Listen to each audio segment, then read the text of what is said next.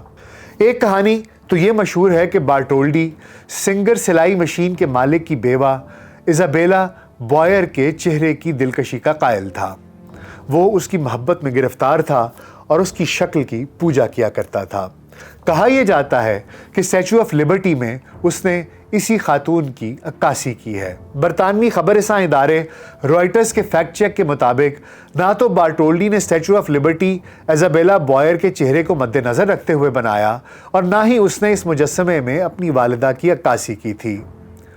Writers کے مطابق statue of Liberty کا چہرہ کسی رومن دیوی جیسا بھی نہیں ہے۔ وہیں دوسری طرف انسائکلوپیڈیا بریٹانیکا کے مطابق سیاہ و سفید رنگ میں تراشا گیا اسٹیچو آف لبرٹی کا چہرہ اپنے خد و خال اور نقوش سمیت اسی مصری کاشتکار عورت کا سکیچ ہے جس کو مد نظر رکھتے ہوئے بارٹولڈی نہر سویز پر مجوزہ لائٹ ہاؤس تعمیر کرنے کا متمنی و خواہش مند تھا۔ انسائکلوپیڈیا بریٹانیکا کے مطابق بارٹولڈی کے ترکے میں ملنے والے سکیچز اور تحریروں سے اس بات کا سراغ ملتا ہے کہ اسٹیچو آف لبرٹی کا چہرہ مصری کاشتکار عورت کے نقوش پر مشتمل ہے، مگر انسائکلوپیڈیا کے مطابق یہ بات بھی حتمی طور پر نہیں کہی جا سکتی۔